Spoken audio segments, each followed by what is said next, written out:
I'll fix it. Hello and welcome to another PFF Underdog Fantasy Best Ball Draft. I'm your host, Ian Hartitz, joined by PFF analysts Nathan Jahnke and Kevin Cole. Invite all of you guys to go ahead, and if you have not signed up for Underdog already, do so using code PFF. Not only will Underdog match your opening deposit up to $100, but you can play just $10 with promo code PFF and get a free PFF subscription. Pretty good deal. If you're planning on getting a PFF sub before the start of the season, invite you to do so now. Going to be one of the best offers we have all summer long. Fellas, we are back trying to take down the best ball mania. By we, I mean myself and Nate. Kevin could not actually get into the contest quite in time, but he's going to be helping us along with the picks. Kevin, maybe this will be a good learning experience, man. I think last time we talked, you said you had only done one or two of these drafts anyway. Yeah, it could be. And plus, I was a little slow on the trigger a couple of times. So, yeah, this is I think the best place for me is probably just sitting back, drinking some rosé here, first day of the summer, the wine of the season, and just talking shit, basically. Let's go. Rosé season, some good old sheesh. I got the screen fixed now. We are back in business. Nate, you are drafting out of the 7 slot. How you doing, and what are you thinking about that spot? Doing well, feeling good about it. I feel like the last 2 or 3 times that we've done this, you and I have picked back to back, so I finally don't have to worry about you sniping my guys right ahead of me. I'll be fairly happy with whichever guy lands to me here. But Jamar Chase, Austin Eckler, whichever one, I will be very happy with. I will say I've come on these streams time and time again, pounding the table for a certain retired football player now, guys, Rob Gronkowski. Second highest exposed tight end that I have at the moment. That one hurt. That was a J.K. Dobbins, Gus Edwards, like last offseason level gut punch. Had to get it in June. Kevin, is he actually retired though, or is he just going to come back? I mean, I feel your pain for your personal, but everyone he's literally been drafted like in every single draft probably. So I feel the pain there, but at the same time, I kind of want him to stay retired just so every single time someone retires, we don't have to have a is he retired or not discussion for the next 5 months. But that being said, if someone's just going to retire just to avoid having to do the offseason workout and everything else and then make a trip back during the middle of the regular season, Gronk seems like someone who could do that. I thought they kind of put some stuff in the new CBA to hopefully prevent that. Maybe that doesn't quite qualify the same way with a player officially retiring. But, we had all those players basically holding out a training camp. Do you have any, Nathan or Kevin, do you guys know what I'm talking about there at all? Yeah. I think it has more to do with players who are still under contract, though. And since Gronk's a free agent, I don't think that has anything to do with that. That's where he got it. Well, okay. Touche. Gronk certainly would make sense if he goes ahead and it goes through that. Outsmarted by Gronk once again. Just we'll see if he can finally get that insurance fraud he's been trying to take care of. Nate, you did get Austin Eckler. I got Derrick Henry at the 110, bro. Is this what we're doing now? We can get Derrick Henry at the end of the first round. Like, Kevin, I know. Running backs don't matter, and we can talk about Henry and the miles on, the legs and all that. But at the bottom of the first round, man, if he doesn't get hurt, he's going to push for 400 touches. I'm going to sign up for that risk. Yeah. I think I'm fine at that point. You're starting to get into some receivers where, like, if, for instance, Devontae Adams goes right after that, we just don't know, like, who Devontae Adams is necessarily going to be. I mean, I think I'd prefer Dalvin Cook, who went right before that. But, yeah, if you can get the big dog there, potential for efficiency is always through the roof. That Vikings offense is pretty interesting. I mean, obviously, Dalvin, it seems like those legal problems are not behind him, but they're going to be pushed far enough into the future so we don't have to worry about it this year. That was courtesy of Matthew Collier, who gave me that fine information, but not worried about that for Dalvin Cook. And in that case, it's sure going to look like he's going to be the lead back in Minnesota, as he always has been, in an offense that if they do start throwing the ball a little more, maybe using 3 wide receiver sets here or there, like, I wouldn't be that surprised if the Vikings end up being a top 10, dare I say, top 5 offense based on all the weapons they have. It just kind of depends if Kirk Cousins can actually lead that group. But like Kevin, Kirk Cousins is much better than people give him credit for. He can field a top 10 offense. We don't need to lose our minds about it. I understand hasn't had all the playoff success. And if you're a Vikings fan, I hear you. But at least fantasy-wise, man, he's a pretty good – the lack of like rushing stuff he's putting on the table, Kirk Cousins is the type of quarterback that we would want to kind of get the ball around to all these different playmakers. Yeah. I mean, I don't think he is necessarily the greatest pick as your quarterback, but he's been enhancing the value of everyone else. I mean, let's remember, it's I don't know what has substantially changed. And you mentioned some of the legal stuff with Cook, but if you push that aside, like what has substantially changed from him being pretty much the consensus 102 last season, right? So I think he's a great value at the end of the first round. Speaking of Kirk, like, look, I'm not just pulling this out of my ass, everyone. Only 10 quarterbacks have produced 2 top 12 PPR wide receivers in the same season over the last 10 years. Cousins, Rodgers, and Peyton Manning are the only ones to do it on multiple occasions. So obviously had those Diggs and Thielen years, also got a nice little Thielen Jefferson.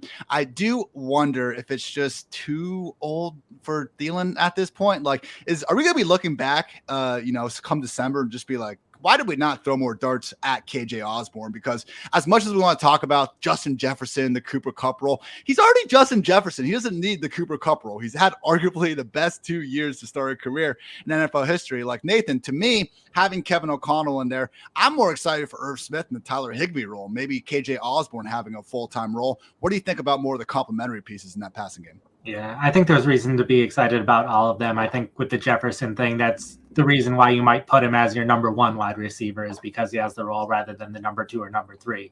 But that's just talking about a couple of draft picks. Irv Smith is definitely the guy out of that list that I'm very excited to see. I thought he played very well when he was healthy and having to share time with Kyle Rudolph. Now we'll finally get to be the one guy. Tyler Conklin leaving definitely helps that as well. So Smith barely has any competition at tight end. So really excited to see what he can do there. Definitely a favorite sleeper tight end by both of us. Kevin, you're starting to roll out your breakout wide receiver series. Always a treat to check out on PFF.com. And I believe Jalen Waddle was the first one that you went ahead and just were breaking down. Waddle and Deontay Johnson are so hard for me to break down because I understand they're talented, but I feel like their numbers are inflated by just being in these systems that we're force feeding them targets. And I know you got to earn the targets, but I would just appreciate if they could, maybe average 7 yards a target in Deontay's case. Like some of these efficiency stats, you look and they're at the bottom of the league. How big of an issue is Tyreek Hill going to be in Miami for Jalen Waddle's fantasy stock? I mean, I think it's going to be a big issue. What's interesting about this season is whether it comes to Adams being traded, the Hill trade, the AJ Brown trade. When typically when we see a new receiver come into the mix or a draft pick come into the mix, how that affects the existing target share distribution, it's normally a player that team has kind of decided to let go, or it's a rookie who isn't going to step in and jump in. I mean, we're talking about Tyreek Hill, potentially the best wide receiver in the NFL, is joining the team. How often does that happen where some guy switches like that? So I think it could be an issue. It's interesting. As part of that analysis, he was a very high usage guy. He ran a ton of routes. He saw a lot of targets, very, very small ADOT, not exactly the most productive, even on a per reception basis. It was around 10 yards per reception. So he doesn't have that efficiency. That's going to have to boost up. That is going to have to go up because the targets are going to go down. And I think our projections are really, really down on him, which is more of maybe like a median type of outcome. So I think you need something where maybe his distribution is pretty high if he can stretch out that efficiency, but he's going to need to change how he produced in order to really reach his ADP right now, which is, within the top 20 wide receivers.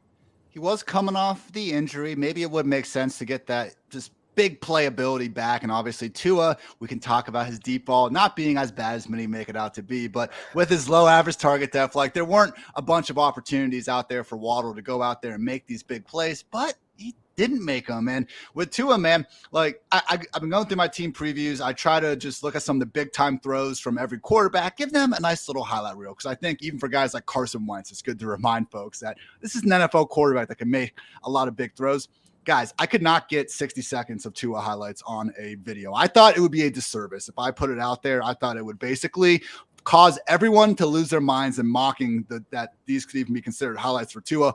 What happened like a week ago? That person posted the 8-yard out route to Jalen Waddle against the Saints and he's trying to say like what a throw. That's exactly what I was going through with the film, man. And Tua coming off the hip and everything, like the way he plays is just he's never had a game with over 50 rushing yards, even going back to Alabama. So he's going to need to be one of the most efficient quarterbacks in the league throwing the ball, which is a pretty big jump from what we've seen.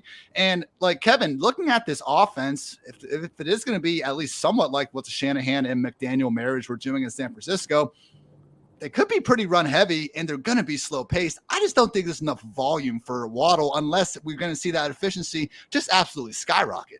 Yeah. I mean, I think the hope. Okay, so here's the hope on the efficiency front. And you were talking about like quarterbacks who can support two top whatever receivers. We have that issue, of course, in Miami too. But so the bull thesis here, like the bull case for Waddle and for Hill, is that by bringing in this wide zone play action offense, he's going to hold the ball a little bit longer and allow those guys to get downfield, because you're talking about putting together a highlight reel of big passes from Tua. I mean, you might not even be able to build a highlight reel of him holding the ball for more than 2.8 seconds much of the season. So that's what's going to need to change. And at least in college, with guys running wide open and great protection, he was able to get the ball down the field effectively to those guys. So you're just going to hope that that's what's going to translate over, that it's going to be a remake of the offense, because the offense and the offensive line, the way it was constructed last year, the time he had to throw the ball, it would be a complete waste of guys like Waddle and Tyreek Hill if they were going to run that back this season.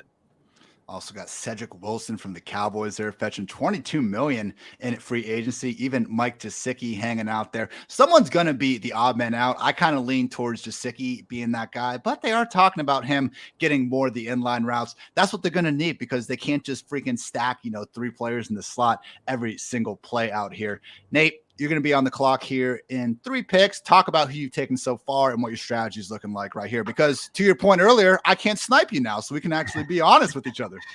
Exactly. I've been very Chargers happy so far. I've gotten Herbert, Eckler, and Keenan Allen. So very happy to complete my Chargers trio. DeAndre Swift has been my 4th pick in there, so fairly happy with who I've gotten so far. Probably need to start getting a bit more wide receivers, which there are some guys here that I will be happy with. Don't need to think about this too much. I will get DK Metcalf 7 picks after his ADP and call it a day.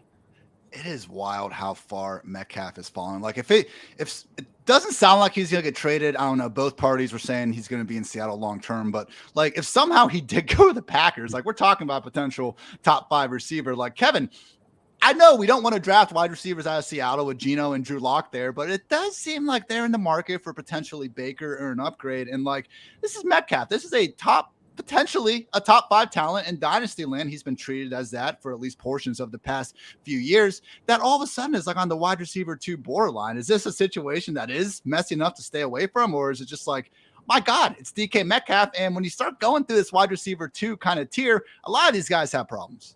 Yeah. I mean, I think you're betting on talent there, and I mean, I don't know. The quarterback matters a little bit less, I think, with someone like Metcalf who can stretch the field, who can get down the field, who maybe won't be as touchdown dependent as some others may be. So the offense generally, I know the Seahawks, Pete Carroll is going to sleep every night, putting his head down on that pillow, watching Rashad Penny and Kenneth Walker run into the offensive line and fall down in a cloud of dust for 2 yards. But when they get down sometimes this season and they have a tough division, tough schedule, they're going to have to throw the ball. And if you are willing to just throw the ball up to DK Metcalf, I think good things can happen. I mean, I don't want to say like he is like Josh Gordon or something, but like who was throwing the ball to Josh Gordon in 2013 when he led the league in receiving yards, missing 2 games in suspension there. It was a bunch of also rans.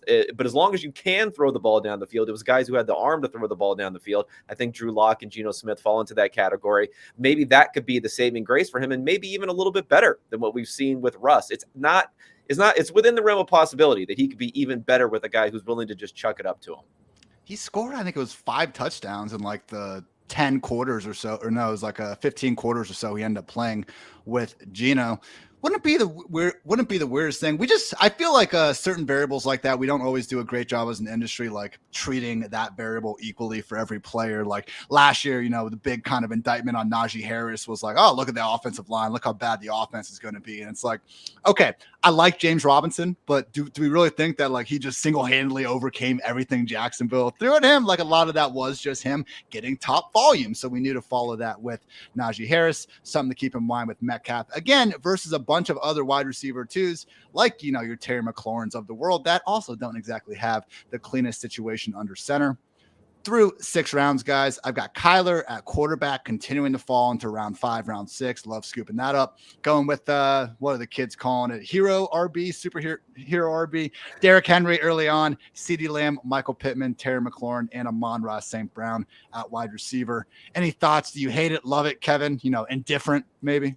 I mean, I like Murray a lot. I just feel like when healthy, maybe he doesn't want to run as much as he has done in the past, but it's just too much of a necessity for him. So he's going to come in. He's going to be healthy this season. I think he'll be really strong to start the year. People forget that he was in MVP conversation land. Of course, there's a lot of conversations going on all the time, but he was in a real MVP conversation the first half of the season.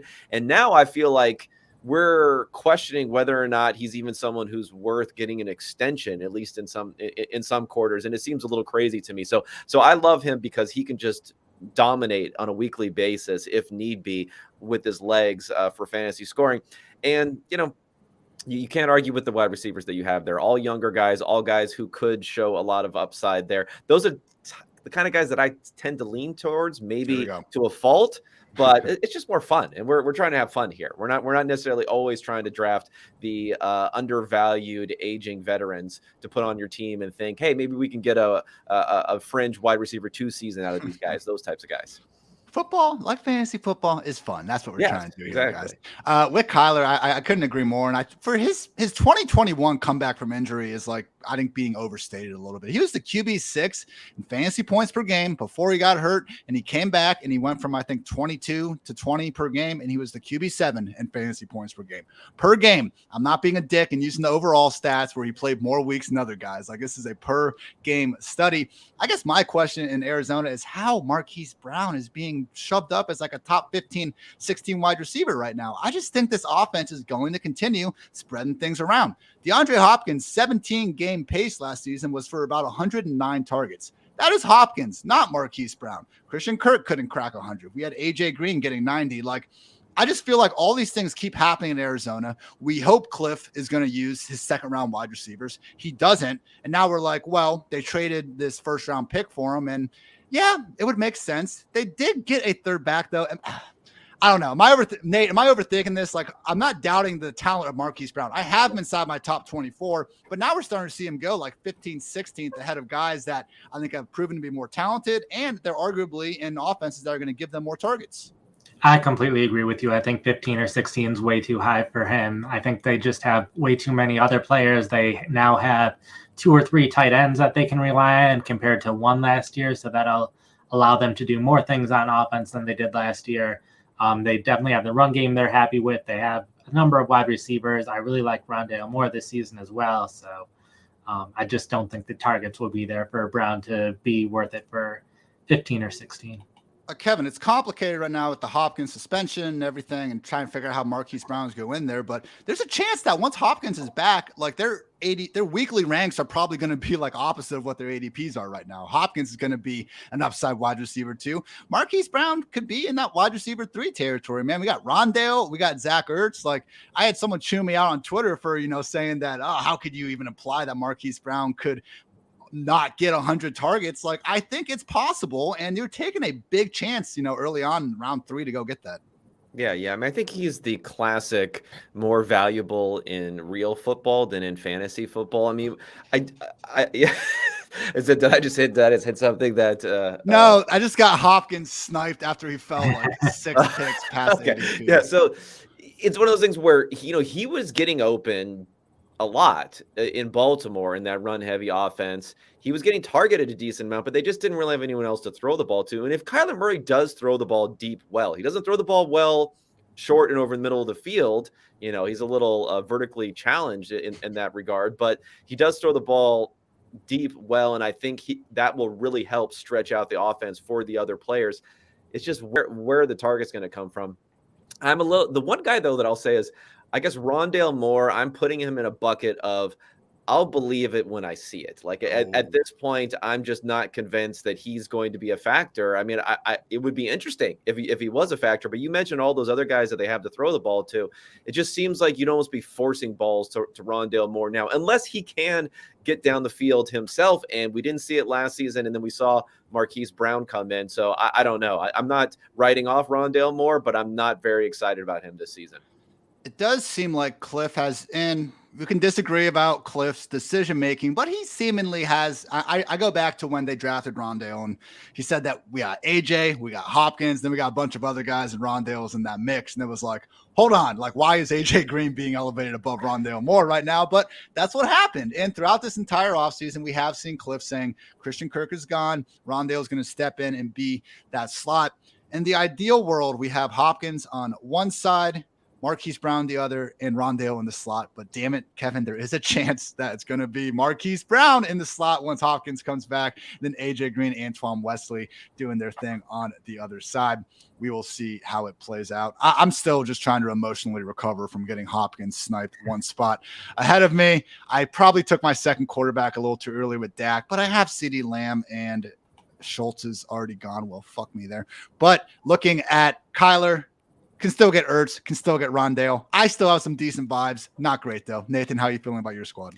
Good. I just got Dallas Goedert with pick 90, which I really like him this year. I think he's closer to some of those top-tier tight ends, at least in terms of talent. He's right there. And with what he did over the second half of last season when Zach Ertz was finally gone, and I know Eagles have made upgrades at wide receiver, but Goedert should still be on the field for vast majority of plays at tight end, and hopefully the Brown move opens things up for Goddard more than anything. So hopefully not taking away too many targets away from him. You got a hot take on any of these Eagles right now, Kevin? Jalen Hurts, overall QB1, Miles Sanders bounce back. What you got? I don't have a hot take, but I do have a question for you guys on them, because we're talking about the breakout wide receiver series I was doing. So I was going through Devontae Smith today, and Eagles, dead last in pass attempts last season, fewer than 500 pass attempts during the regular season. That number is going to have to go up. We're projecting to go up quite a bit, but I'm always trying to balance this thing of they're signaling they're going to throw the ball more, bringing in AJ Brown, bolstering that. Jalen Hurts, I'm throwing out the window any sort of talk of him taking the next step, sort of things. But will they throw it more? Because last season they were throwing it a little bit more at the beginning of the season, and when they stopped doing that, that's when they started having success. So that's my concern with them this year, is they're going to say, you know what? We have these weapons. We have everyone ready to go. We're going to throw it a lot. It's not going to be that successful. They're going to turn around and they're going to run the ball with Hurts. They're going to run the ball a lot more, try to take strategic shots down the field, and then they're going to find success there and then just stick with it the rest of the season. Am I wrong to be very, very concerned about that? No, I think you're right. And it's just funny how you said obviously you aren't saying they had success because they were running the ball, but like, I do wonder if they would have kept passing, if things could have just worked out, because once they turned around and started becoming this most run heavy offense, they played Lions, Chargers, Broncos, Saints, Giants, Jets, Washington, Giants, Washington. I know there are some good teams in there, but particularly Saints with their QB situation. Like, I'm not so sure that running the ball was exactly what turned things around there. I think Devontae could actually be the one there potentially, or at least make it more of a 1A, 1B situation, which does have me a little worried about taking AJ Brown at the top of it.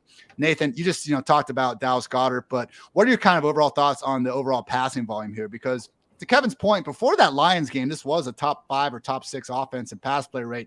After that, all the way down to the bottom. I do think they'll improve, but there's a lot of ways to go from the bottom to even get to average, Yeah, it at least felt to me, and looking at some of the stats, a lot of it had to do with the game scripts as well. Like, they were on some of the more extremes of, like, when they're ahead, they're running more than other teams are running. When they're behind, they're passing more than other teams are passing. So it seemed like some of it could be dependent on that. I think they do want to, in general, pass the ball more.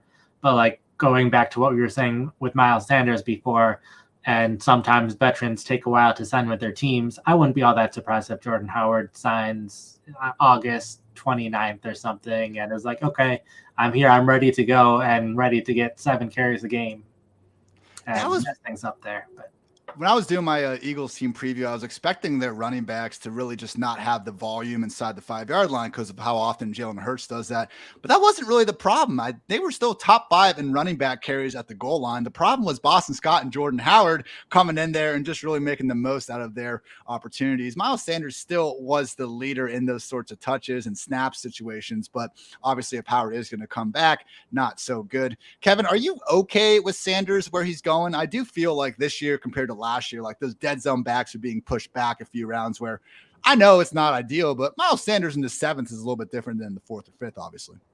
Yeah, I mean, I guess he's just one guy. Like, I could not get less excited about someone than Miles Sanders right now. It kind of reminds me of that bit that Evan Silva had with Ronald Jones. Like, can you please stop talking about Ron? I'm almost like, can you please stop talking about Miles Sanders? Like, it's just not going to happen. I mean, I understand every year it's like there's get a little Miles Sanders buzz, and I just don't see what the upside case is going to be for Sanders unless there's, a catastrophic accident which takes out everyone else in the backfield. He's left there, and they somehow are unable to sign anyone else. Then maybe he'll go. So otherwise, they'll just bring someone off of the street that'll be like splitting 50-50 with Sanders.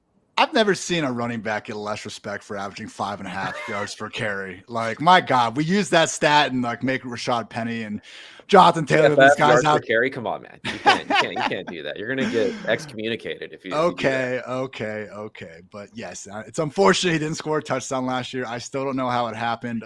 Hopefully, we can just get one in week 1 and just have that storyline. You remember when Alex Smith didn't throw a touchdown pass for like half a season or something like that? That was great. What, their wide receivers didn't have one that entire year? Wide receivers, that's what it was. He didn't throw a touchdown pass to a wide receiver. Yeah, that was classic. And you know what's funny is, like, I mean, not to besmirch Alex Smith too much here, but I feel like his reputation has gone up quite a bit because I just remember him being like such. I mean, he was okay. Like, it's the injury storyline. It's the same thing with Teddy. It's the same thing with Teddy Bridgewater. Yeah. The catastrophic injury happens, and people root for him, which isn't a bad thing. Yeah. But no, yeah, Kevin, you're right. When he came back for Washington, like, I remember some of the tweets going out were just insane. Like, trying to make, he was a terrible quarterback. Let's call a spade a spade. He game managed their way into some wins here and there, but played a little bit better later in the season. But like, I remember him throwing for 300 yards against the Giants, like hospital ball with Terry McLaurin that he somehow turns into a 60-yard touchdown. And like, here in the national media, just trying to make this out to be the biggest comeback, whatever. At least Alex Smith did it out there. We found out the freaking next year that Ron Rivera basically felt like all of us and was terrified to put him out there in the first place. We will see what's going on with Washington. Guys, safe space. Listeners, safe space. We're in a draft. We're talking strategy. Do not hold me to this, but round 18, Carson Wentz. Like, who else are you drafting in round 18 that's ever going to work out? A starting quarterback that we've seen turn in upside QB2 performances. We can get Terry. We can get Dotson. I see you smiling, Nathan. You're in with me. We just had this talk last week because could have it every week. Only if there's the Washington stack, that's the only way I'll do it. And if you're getting that Washington stack, then perfectly fine with getting him late. If you're stacking a team and hoping that they end up doing a lot better than expected, then great. But I don't have any people from Washington on my team, so I will not be selecting him this evening. Like, Kevin, I got the quarterbacks up now. Like, we get to this tier where it's like Tua, Lawrence, Jameis, Matt Ryan, Daniel Jones, Zach Wilson. We need a lot to go right there. And then it's like another big gap. And then Carson Wentz is freaking going a good 20 picks after all those guys. Like, I feel like the public perception of Carson Wentz is being negatively influenced by the Colts brass talking shit every chance they've gotten throughout the entire offseason. And just, the last memory of him just having that loss against a clown-filled Jaguars crowd. Like, if you removed all the names of the quarterbacks and just asked people to rank them based on who they are as a football player, Wentz would be going way higher than this. I mean, I think so. I mean, the Colts, their blocking was not great last year. I mean, they had a great running game. Their blocking was not great. Their receivers are okay, right? I mean, they didn't have like great options for him to throw it to. I do think it can be interesting. It's just weird to think of. I mean, it was one of the wilder beginning to end stops for any particular player. Like, he comes in There's this trade, all the dead money to the Eagles, all this talk. Remember the injuries where you didn't really know whether he was going to be out for the entire season or not before the NFL season started. And then it was like, well, maybe be a month. And then all of a sudden he's not missing anything. He's just back in and playing despite the fact that he can't even walk or move around. And then he gets through the entire season and then the ups and downs of everything that happened. They were the hottest team in the league, the team you didn't want to face with 2 or 3 weeks left. And then it all fell apart there. So, I mean, Wentz is like high risk for sure, maybe high reward or at least okay reward. But again, like you're talking about, when you're just throwing a dart at someone that late in the process, why not? Why not? This is a team that people were excited about. Ryan Fitzpatrick led team just a year ago and their potential to win division and so on and so forth. It's just a little bit weird to me that Carson Wentz is seen as being anchor on this entire team now. Just took Jahan Dotson. I'm buying in, guys. I'm going to become the Washington fantasy football. You're buying that. You're buying that. You're buying the hype. The hype that he looks like he's the best player out there, or whatever the hype is. You didn't see that play where he wasn't being covered and he like jumped in the air and caught a football, man. Like I just saw a blurb. I only saw a blurb and I was like, here he goes. Here goes the ADP. Adjust the freaking ranks. Look, with Dotson, I just think there's this weird phenomenon where we have players that, not that he was even that big of a reach. I think a lot of people had him as a top 5 to 7 wide receiver, but maybe it's the landing spot. Just guys like him, Tyquan Thornton, Alec Pierce, Velus Jones. I just think if they would have gone almost a round later than they did, they'd almost be viewed more positively by people instead of being like, yo, this team values Dotson, values Tyquan Thornton enough to actually draft them far higher than most thought. How did Dotson kind of grade out for you, Kevin? Because I know before the draft you do a lot of good comp work. Like, does his profile at least say someone that could be a very fantasy relevant wide receiver, or is he going to have to be an exception to the rule? No, it definitely says he can be fantasy relevant. Nothing is restricting him there. And again, yeah, it is a little bit like I would contrast this maybe. I know I'm kind of hammering on like Tua and the Dolphins a little too much here, but I mean, we have McLaurin. You have Curtis Samuel, who again is like he's another one of these guys. It's like I just don't want to talk about him anymore. I'm done. I'm completely done with him. You have Logan Thomas or whoever else to McKissick is maybe catch some passes, but Carson Wentz is not exactly a dump off type of guy there too. So I think that whole dynamic is going to change a lot for their offense. There are targets to be had there. So not giving him any credit for being able to step in there where we're very willing on other teams to bid up multiple wide receivers, which I think have less potential as far as putting up big numbers from their quarterback play. It doesn't make a ton of sense. I don't think he's that blocked there to targets. I mean, I love Terry McLaurin, but he's not exactly like a Julio Jones 200 target a year type of guy. That's fair. That's fair. Nate, you can't quit Corey Davis. So Kevin say he doesn't want to talk about Curtis Samuel. I feel like you just want to talk about Corey Davis. I will. I do want to apologize about your Carson Wentz take. After someone picked Rob Gronkowski, I guess anyone over the rest of the draft is okay to pick because it's not going to be a worse pick than that pick. Thanks, Nate. That means a lot. Insider info. You never know. That's some insider info there. You never freaking know. Nate, like it's just weird. I didn't think they necessarily needed like Garrett Wilson or Drake London. They were always being mocked as first-round wide receiver. To me, Davis, obviously Elijah Moore, and then Braxton Berrios, pretty underrated slot receiver there. And hey, they decided to make the most out of Zach Wilson's rookie contract, go get him an added weapon. So don't fault them for that. But are we absolutely positive Corey Davis is going to be still starting? Because isn't there a chance that maybe Berrios slides in there and Garrett actually goes on the outside? They did like rotating players a lot last year, so I think they'll continue with the rotation of getting guys in and off the field. So I think we'll see significant playing time out of all 4 wide receivers. Plus, they got multiple tight ends, so that'll also increase some of what's being used on offense. So I think he'll still be at least starting in 3 wide receiver sets, starting early in the season while they're still getting Garrett ready to go. And I think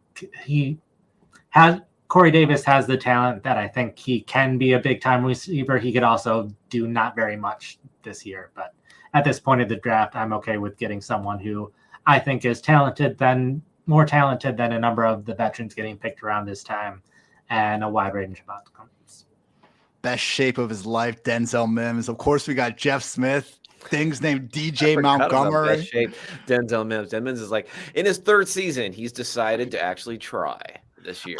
I just wish sometimes, like, before we get these reports, like, the beat writer would just look at the roster and just be like, where the hell is this guy going to play? Because if you're saying Mims is having this incredible camp, like, then you're implying that one of, like, Garrett Wilson, Elijah Moore, Corey Davis is going to be shafted. Yeah, like, outside. They're trying to get like a 6th-round pick for him basically at this point. But Berrios, I will say, I don't know what narrative this comes into, but it's like the Instagram narrative or something. I've seen a lot of pictures of him and Zach Wilson, and they either look like brothers or like an extremely cute gay couple together on a lot of these pictures there. So I don't know what narrative that goes into, but that has to play into it.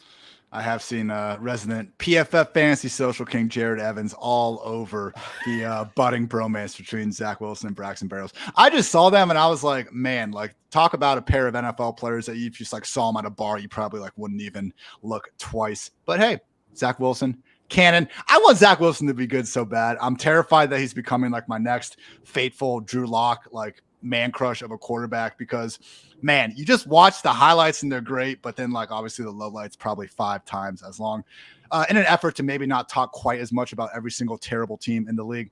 Kevin, quick point on the Alex Smith years with the wide receivers. Could there be something too, like, that's why Jamal Charles, that's why some of these old Andy Reid running backs were putting up such better numbers, because he didn't have a Tyreek Hill, but now you take away the alpha wide receiver one, maybe now CEH gets some targets.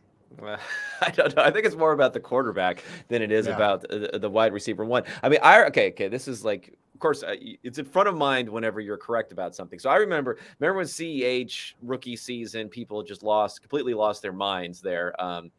ESPN super analyst Louis Riddick saying CH maybe should be number 1 overall in fantasy drafts there. Ooh. Yeah, that's right. Talk about stay in your lane. That's stay in your lane to those guys, right? I just remember, like, I looked at Patrick Mahomes and the percentage of targets that he has to running backs. And I'm sorry, like, running backs do not earn their targets in the same sort of way that other players earn their targets. And he just had a very low percentage of targets to running backs versus Alex Smith, versus Drew Brees, versus other guys. You bring in anyone with Drew Brees, they're going to get a ton of targets. You bring in almost anyone with Alex Smith who can catch the ball, they're going to get a ton of targets. So maybe it's a little bit different, but I still would be surprised if Patrick Mahomes turned into a check down guy rather than someone who's going to find Juju Smith-Schuster or Travis Kelce 7-8 yards down the field, playing lower within this kind of too high defense rather than dump it off to a running back. And then we have to consider them bringing back Jerick McKinnon. And then we also have to consider why them bringing back Jerick McKinnon is even a talking point for a former first-round pick and a guy that we would like to be able to beat out, not to dismiss what Jerick McKinnon's was. I've seen the LaDainian Tomlinson-esque metrics, and, before those injuries, he really was on a nice career track. But, Nathan, truly, man, when we got that Jerick McKinnon news, like, did you move CEH down a lot? Or at this point, is it like, hey, they would have signed him in March if he was really going to be a factor? Definitely moved him down a little bit. I think it was they could take their time in signing him, and I think like McKinnon probably wanted more money, and Kansas City just waited till McKinnon was okay to sign at whatever price that Kansas City was ready for. So I think that's kind of a case with running backs that sign late, is they're looking for more money, can't find the more money, and then settle for whatever their original team was going to get him for. So I think, Kansas City probably would have been fine with him moving, but they like to rotate their running backs. I don't know how they'll use Ronald Jones, if they'll give him any passing opportunities this year, since Kansas City was really a team last year where they could be like, okay, first drive, CEH you're in, second drive, Darrell Williams you're in, third drive, McKinnon you're in, and kind of go from there. So it'll be interesting to see what they do, but I think McKinnon can be a factor and will be a factor on at least some third downs, which hurts CEH's potential at least a little bit. Oh my God. If they just do 1 drive, 2 drive, 3 drive, if we get that, Rojo can't go through that again, man. The Rojo, Peyton Barber, Dario Ogunbowale year took way too many years off my life. We cannot have another backfield without a running back getting the 40% of the snaps. Can't do it. George Pickens off the board, beginning of round 15. Kevin, we talked kind of about the Dolphins and some of the target problems they have. I think a lot of those same issues can be said for Deontay Johnson, to a lesser extent, Chase Claypool, who is going cheap. And another guy that is just, I think the things that are dragging Claypool down, like if you actually had to explain it to everyone, it's like, well, he said in an interview that he believes he's a top 3 wide receiver. And then one time last year, he got a clutch first down, but he celebrated a little bit too long. Like that seems to be the holes we're poking into the guy. I like Diontae Johnson. I liked him a lot more when we could buy him as a wide receiver, like 3, with all the target potential. Similar to Waddle, man. I watched, Kevin, put your film hat on. I'm sure you can see Diontae doing some good things. But again, man, like he and Waddle seem to stand out as the wide receivers with a bunch of targets, but nothing else looks all that great. Yeah. I mean, I think even in comparison to Waddle, at least we've seen Waddle stretch the field in college a bit or play a little bit more of that sort of role. I don't know. Diontae Johnson is just not a guy that I'm going to love. Not that I'm confident that Mitchell Trubisky or Kenny Pickett is going to throw the ball down the field more, but I'm always going to lean towards the Claypool types than the Diontae Johnson types.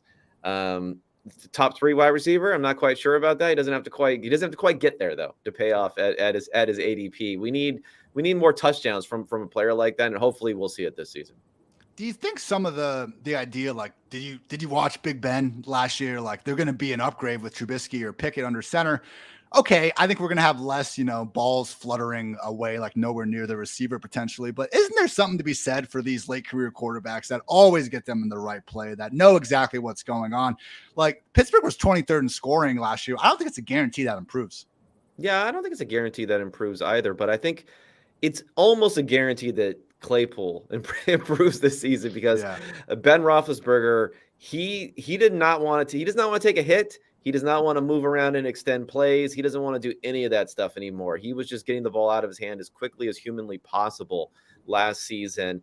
Not that I blame him necessarily with the quality of the offensive line and everything else. We've all seen that picture of Big Ben walking around with 20 ice packs all over him. He probably had that in his mind the entire time.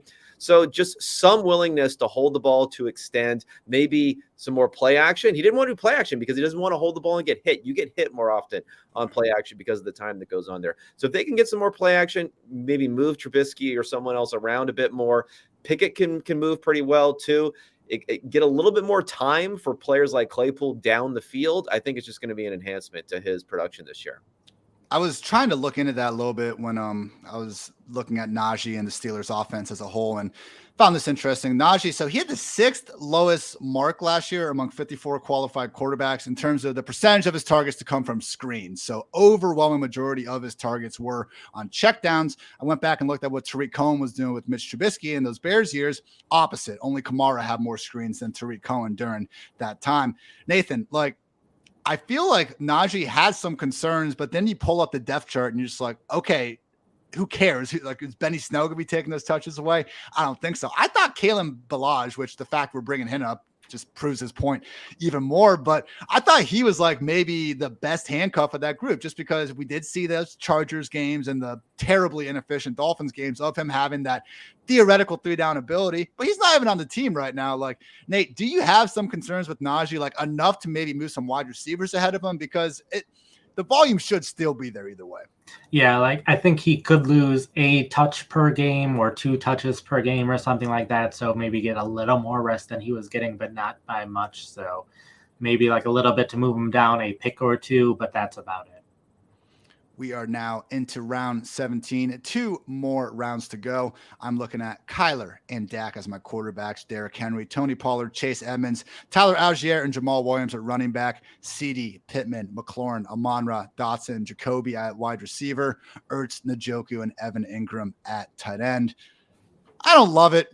I'm going to need some things to really go right at running back. But I always say, guys, if the lineup goes bad, I was just being contrarian here, trying to get unique and mix things up. Don't hate the player, hate the game. Kevin, any kind of general roster thoughts on it? I think that probably not getting a second running back before Pollard was a mistake. Then again, if it works out, it was my idea all along.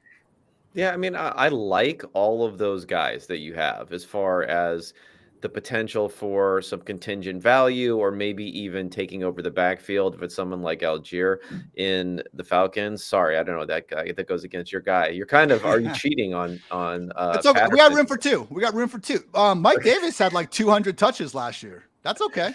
Yeah. So, I mean, I like that, but at the same time, I guess for me in these best ball formats, I do like to have a little bit more of a foundation at running back, but it's a tournament. So, what the hell? There we go. It's a tournament, getting contrarian. Nate, do you think I'm an idiot? Do you think it's okay? I mean, I got Cordell Patterson from you, so I think just from that alone, you should feel a little bit ashamed there. But I think I do really like Tony Pollard. I hope this is the year. I hope he's getting 1 year closer to his peak while Elliott's getting 1 year further away from his peak. So I'm hoping that can be a thing this year more so than past years. So oh my God. That could hopefully work out. This guy must be watching the stream or he just hates me. This dude sniped me on Hopkins and James Washington now. That doesn't happen. Why are you sniping me on James Washington? Oh my God. I hate my fucking team. Nate, say something. I mean, it's okay. Tony Pollard's going to play in the slot, so Washington wasn't going to play anyway. Am I going to add AJ Green to stack with Kyler? What's even the point? I mean, I know we all have our favorites, but we're not really getting that upset about James Washington, right? Like, no, this could not be like sending you off of the cliff here, right? No, I just would have liked the backdoor Dak ad. I do think Gallup's going to miss a lot more time than people give it credit for. I've heard some try to compare Washington to Russell Gage, and there's about 30 million reasons why that just comparison doesn't quite add up. I think Washington is more of a replacement for Malik Turner and Dallas than anyone. Yeah, so apologies for having that breakdown. We need to save those for more important situations. Kevin, right here, I got Deontay Foreman still available. LaVisca Chenault, Hassan Haskins, who you like?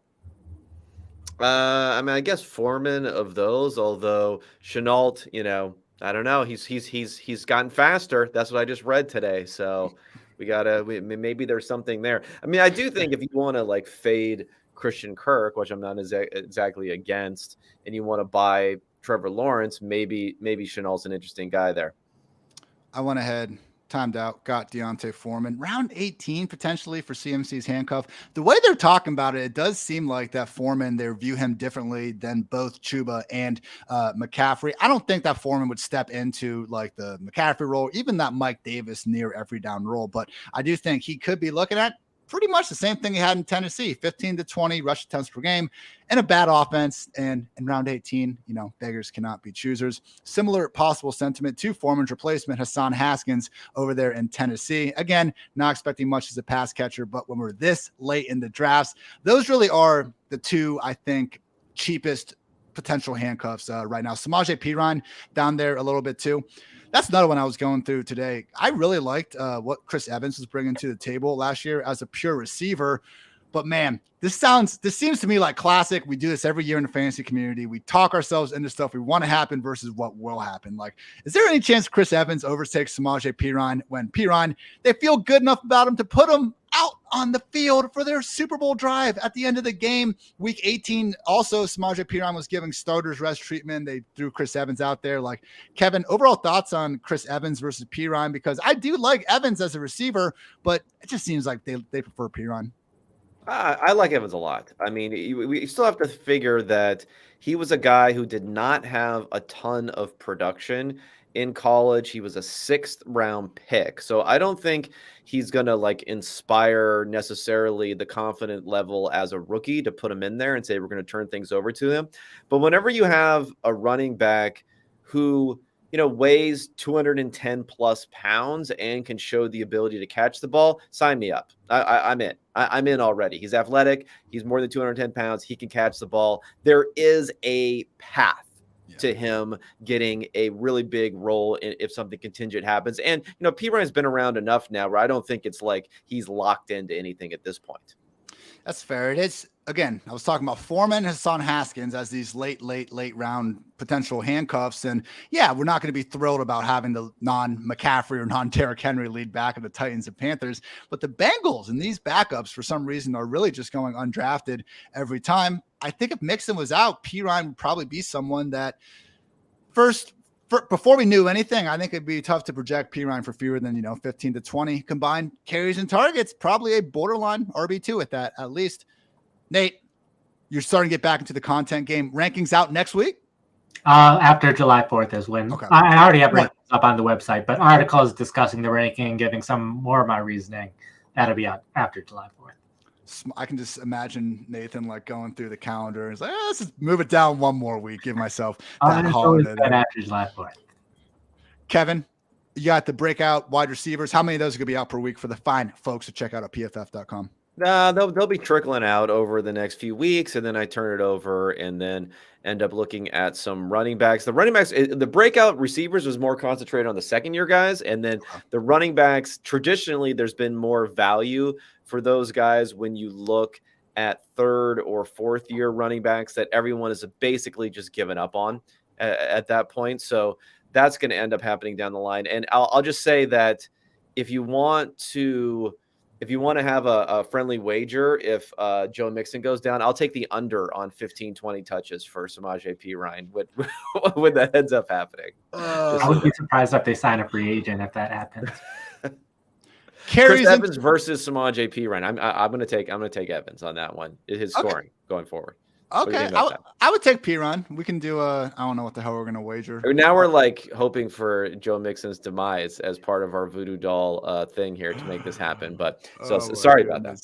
Well, it's just funny how we have, like last year, no one could even talk about Mixon without just saying he's going to get hurt. And now this year, it's like, that's not even a topic of conversation. And then accordingly, the two guys behind him are being ignored. The two guys behind McCaffrey and Henry are being ignored. Like, if you people really feel this strongly about McCaffrey just going to get hurt, why would you draft him? Like, maybe pay some attention to those other guys. But okay, Kevin, I got Perine, you got Chris Evans, just this awesome, deep, meaningful, actionable bet. That's what people are going to be talking about all season. That's going to be the storyline all year. At Kevin Cole PFF on Twitter. You can find Nathan over at PFF_. Nate Jahnke. I'm at Hartitz. You know how it is. Want to again invite you guys, if you haven't already, sign up at Underdog Fantasy using code PFF. They will match your opening deposit up to $100. Then all you need to do is use 10 of those dollars using promo code PFF. You will get a free PFF subscription. Again, this is the best deal we have right now for you to go get that free PFF sub and go make some money too. It's not like your money's just going to nothing. Hell, you could go win $1 million and then also still have a free PFF sub. Can you guys imagine that? Like, you get $1 million, you got a free PFF sub. Life would just be so good with those two. Like, which one do you want more? I don't know. I can't decide. Maybe a slight, we got some good stuff coming on the sub lately, but okay. Yeah. For Kevin, for Nathan, thank you guys as always for tuning in. I'm Ian. Until next time, take care, everybody.